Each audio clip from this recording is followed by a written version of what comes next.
Does anyone else live in one of those coastal towns? You know the ones, with the June gloom or whatever name they use, when every morning for about a month there is thick fog. I do, we just call it fog season. Starts October 1st, every year, never misses a beat. My name is Ryan, and I've lived here 32 years. You get used to the logistics of it. You buy extra wiper fluid, you double-check your fog lights, and you learn to drive by muscle memory because the street signs disappear by 5 a.m. It's a quiet life. Each morning is still as mundane as it gets, just a run to Miller's for milk and a pack of cigs. But I wouldn't be telling you any of this if our fog was the same. See, our fog, it's warm and cozy. People see things, hear things, even feel things. And every year, at least 2 to 3 people step too far into it, so they get added to the news report come November 5th, when our fog season ends. Old Man Dale was one of the last ones to be lost. I really liked him. He ran an old bait shop. Last time I got to speak to him, he kept telling me his wife was outside waiting for him. But I knew the truth. He knew the truth. I just think he was tired of fighting it. No one called the police. No one organized a search party. We just nodded to each other in the grocery aisle. A community of ghosts in waiting, acknowledging that Dale had finally traded his pain for a memory. The missing aren't treated like tragedies. They're treated like a seasonal change, as inevitable as the tide or the leaves turning brittle. You learn early on that you don't file police reports for people who wander off during fog season. You just stop setting a place for them at the table. There's a quiet, collective understanding that if someone follows a phantom light or a half-remembered voice into the white, they've simply chosen a different version of reality, one we can't follow. We don't hold funerals with empty caskets. We just let their names fade from conversation until the silence where they used to be feels as natural as the fog itself. It's a specialized kind of callousing of the soul, a social agreement to look at the ground when your neighbor's front door stays locked for 3 days straight, because acknowledging the empty house means acknowledging the pull that's waiting for the rest of us. Well, not all of us. I think the fog chooses people every year. I think it tries to find a weak link, so to say, or maybe someone who wouldn't be missed as much. Never seen any kids go missing, thank God for that. But as I stand here filling up my tank, looking at how the neon lights of the gas station cast colorful blades through the fog, I keep an eye on my watch. See, the one thing of the fog everyone knows. It lasts from October 1st to November 5th, every morning from 5 a.m. to 10 a.m. I finished filling my tank, paid, and got myself another pack of cigs. Chatted with Jessica a little. I always make sure to say hi to her. While I was walking to my truck, the golden light of morning was cutting into the fog, that beautiful golden white glow. But standing at the edge of it, I saw my mom. She was blurry, of course, but I could tell it was her. You know when you are so familiar with someone that you can tell them apart no matter where you see them? That's how I was with my mom. She waved with a little hop, trying to make sure I could see her in the dense white. I could see her cup her hands around her mouth as she yelled, "Ryan, hey Ryan!" I ignored her and just got in my truck. See, my mom died during childbirth. I only have old photos of her from years before I was born. The part that killed me the most, the nostalgia. I felt that pull in my chest. Anemoia, people call it. So that's how it hunts. Everyone has a mom, right? But not in the same way. Growing up without a mother is like living in a house where one specific room is locked, and you've spent your whole life pressing your ear against the wood, trying to hear a sound from the other side. There is a specific kind of grief that comes from mourning someone you never actually met. It's a hollow, echoing ache that doesn't have a shape, only a shadow. My father tried, but he couldn't replicate the specific frequency of a mother's voice or the way the air in a room changes when she enters it. I spent my childhood watching other kids, seeing the way their mothers smoothed their hair or instinctively reached for their hands at crosswalks, and I would feel this sharp, jagged pang of recognition for a ghost. I was homesick for a person, for a feeling of safety I had only ever imagined. Those of you with moms, you don't realize the little things that matter. Stupid arguments your parents would have in the car, a mom's classic recipe, or maybe even just a caring smile. I never got to have any of that, but yet I feel nostalgia for it. I never had it, but it's the single thing I miss the most. Anemoia, the term I used before. Coined by some author, I think. It simply means a deep longing for a time or place you never were. So here I am, standing in my driveway looking at her, waiting. It's almost 10 a.m., then she'll fade away with the fog. I'm not an idiot. I know exactly what the fog is doing. I've seen the empty driveways and the uncollected mail often enough to know how this ends. But over the last few days, as I stepped out into the morning to head to work, I stopped holding my breath. I started letting that warm, thick mist into my lungs, and every time I did, I'd see her. It isn't some jump scare from a slasher flick. There's no monster crouching in the weeds, no shadow with a knife waiting for the music to swell. It's just Mom. She's just waiting. She stands there with the posture of someone who's been expecting you for a long time, holding the edge of the mist open like it's a screen door.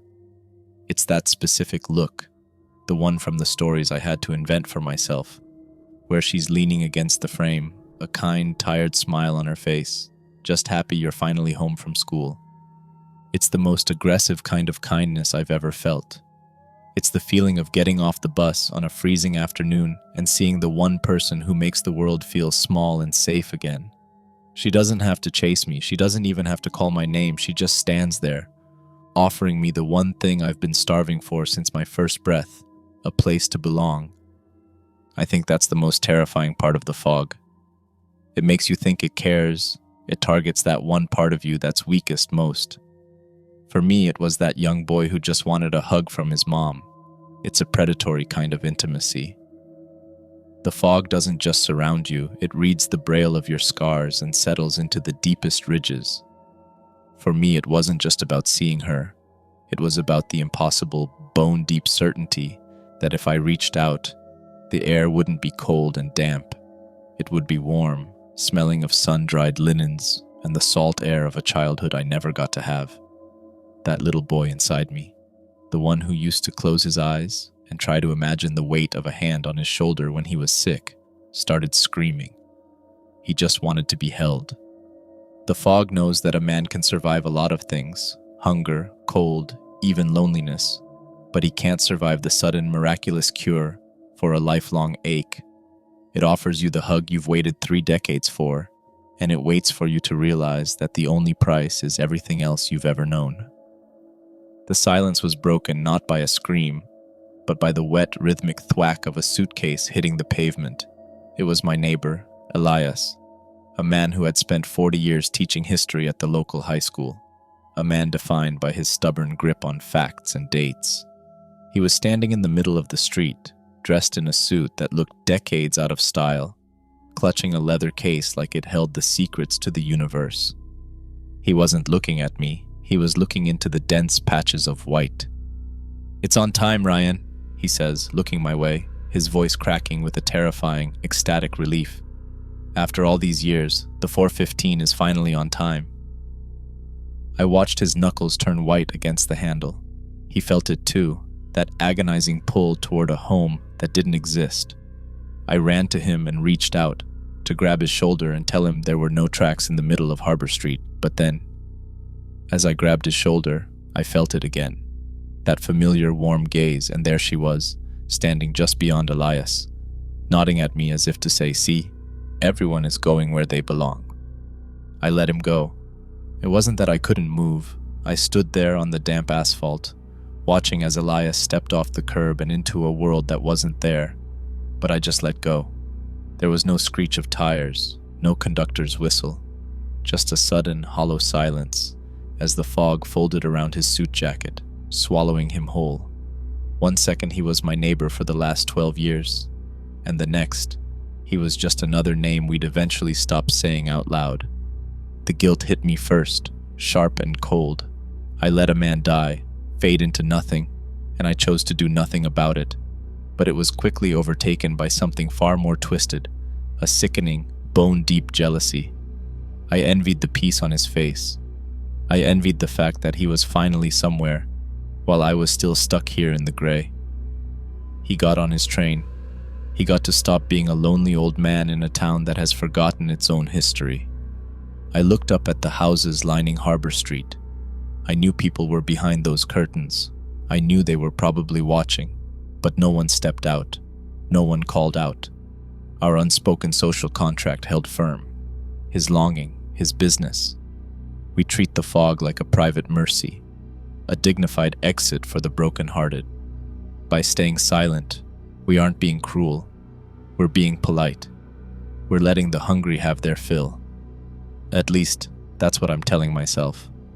But as I turned back toward my own yard, I saw her again. She hadn't moved. She was still standing there, her floral dress vibrant against the white, her hand still holding that invisible door open. The longing in my chest flared into a fever. Elias was gone, but I was still standing on the outside of the only room I ever wanted to enter.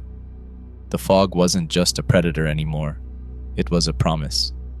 It was the only mother I'd ever have, and she was waiting for me to be as brave as Elias. By the 2-week mark of the heavy mist, the fog wasn't just around me, it was in me. Every breath felt like inhaling a century of lost moments. The feelings had transitioned from a wistful ache into a violent physical hunger. It started with my hands. I'd be sitting at the kitchen table, and for a split second I'd see the small, unblemished skin of a 5-year-old, waiting for someone to cut up their toast. I'd look at the hallway and see a floral wallpaper that hadn't ever been there, hearing the muffled, rhythmic creak of a rocking chair that had been chopped for firewood before I was born. Every morning, each time I looked outside, she was always standing there, just waiting, like dinner was just about ready and she needed help setting the table. I even started mentally logging it now. Every time my watch hit 10 a.m., I would watch as she went back over the sea with the rest of the fog. It pained me to see her leave, but I knew, once my alarm went off in the morning, she would be there, just waiting for her son to return home. The escalation was relentless. It was as if the fog was reaching into the back of my skull and rewiring my synapses, replacing my actual memories of cold cereal and lonely birthdays with high-definition hallucinations of her. I could feel the ghost of her hand on my forehead, checking for a fever I didn't have. I could hear her humming a tune that vibrated in my teeth. The reality of my life, the grease-stained truck, the unpaid bills, the salt rot on the porch, began to feel like a flimsy stage play, a cheap imitation of the real life waiting for me in the white. The fog didn't just want me to walk into it. It wanted me to believe that I had already been there, and that this world, the one with gravity and shadows, was the dream I needed to wake up from. It was convincing me that my entire existence had been a mistake, a long, accidental detour away from the woman standing at the edge of the lawn. Each time the front door clicked shut, the sound echoed like a tomb, because the only thing that felt alive anymore was the mist pressing against the glass, screaming in a voice that sounded exactly like a lullaby. It hurts how much I miss someone I never got to meet. The battle wasn't fought with fists. It was a war of attrition against my own heart. It was the 20th now. The house felt like a sinking ship, and the fog was the rising tide. Every time I looked at the front door, I didn't see wood and a deadbolt. I saw a barrier keeping me from the only warmth I'd ever known. The fog began to weaponize the very concept of mother. It wasn't just showing her to me anymore. It was projecting the feeling of her, that primal biological tether that every human carries. You know that feeling when you're a kid and you've scraped your knee, and the world is ending, but then she says your name and suddenly the pain just stops? The fog was broadcasting that relief on a loop, a frequency that bypassed my brain and went straight to my marrow. It made me feel small. It made me feel like I was 6, lost in a grocery store, sobbing because I couldn't find the one person who makes me real. And then, she would appear. She was closer now, standing just past the porch steps. My fear wasn't coming from her. It was coming from the realization of how easy it would be to give up. I looked at the photo on the mantle, the one of the woman who died to give me life. And then I looked at the woman outside. The one outside was better. She was vibrant. She was reaching out, not with a hand, but with a look of such profound, agonizing disappointment. The look of a mother who has been waiting at the window for hours, watching the dinner get cold, wondering why her son doesn't want to come home. It's a dirty trick, using a man's lack of a mother to drown him. It played on the universal fear that we are all, deep down, unloved and adrift. The fog whispered that my father's silence wasn't grief, but resentment. It whispered that the town didn't ignore the missing out of respect, but because nobody in this town was worth saving.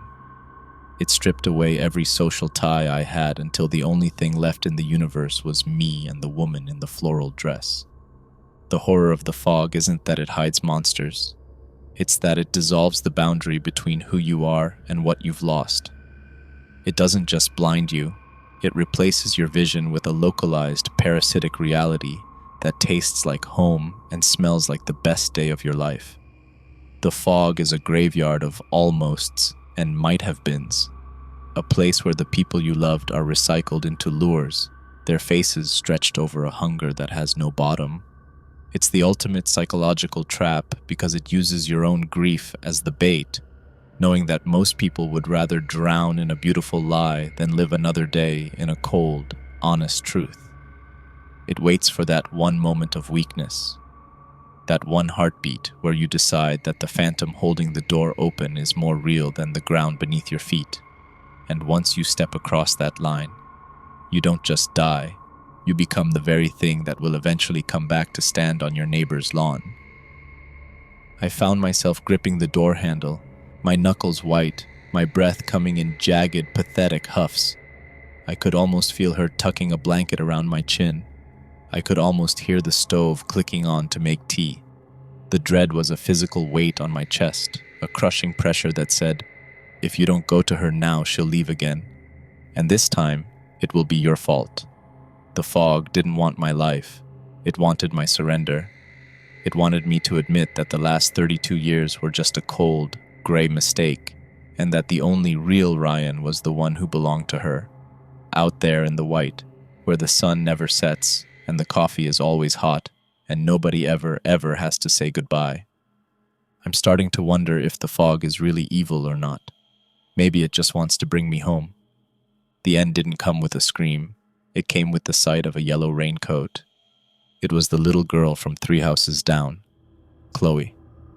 Her parents were the kind of people who still believed in our town's tourism brochures, the ones who didn't know that a child's imagination is the most fertile soil for the fog to plant its seeds. I saw her from my porch, a small, bright strobe of yellow drifting toward the tree line. She wasn't running. She was walking with the rhythmic, steady gait of a sleepwalker. She was reaching out, her tiny hand grasping for a balloon that wasn't there, or perhaps the hand of a grandfather who had died before she was born. The social contract snapped. I didn't care about the neighbors watching from behind their curtains. I didn't care about the silent pact to let the fog have its toll. I vaulted over the porch railing, my boots hitting the damp grass with a heavy thud. "Chloe, stop!" I yelled, but my voice felt thin, instantly swallowed by the white wool of the air. I caught up to her just as she reached the veil. I grabbed her shoulder, intending to yank her back, but the moment my hand made contact, the world shifted. The transition wasn't like walking through a door. It was like a camera lens suddenly snapping into focus. The cold, biting salt air vanished. I looked to my hand. She was gone. Or maybe never there in the first place.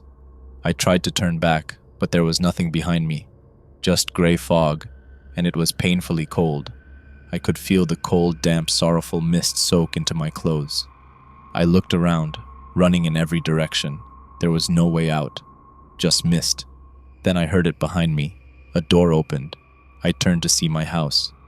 In the door was my mother. She looked so peaceful. I could see the warm air coming from the door, a peaceful orange glow shining into the fog in front of me. "Ryan, come on in, dear. The mist is getting you soaked," she said in a caring voice I never got to hear. There was nothing else around me, just gray mist. I didn't respond to her, but I knew what happened. The fog got me. "Ryan, sweetheart, dinner is just about ready. Come wash up," she said with a smile. I didn't know what would happen to me if I entered the house, but it was either that or starve to death out here. I don't know what the fog is going to do to me once I enter. Maybe it's some monster who will devour me, or maybe I will simply fade into nothing. It doesn't matter, it already won. I might as well eat dinner with my mom at least one time. Hopefully the fog will give me that. So I walked up the steps, and my mom looked so happy to see me. The warm air from the house hits me like a warm towel after a cold shower. There, sweetie, let's get you into some dry clothes, she says as she ruffles my wet hair. The joy that crashed over me was overwhelming, to finally feel the touch of the one person I missed so much. Mom, I have missed you so much, I said, feeling tears form in my eyes. Oh, my sweet Ryan, you're home now.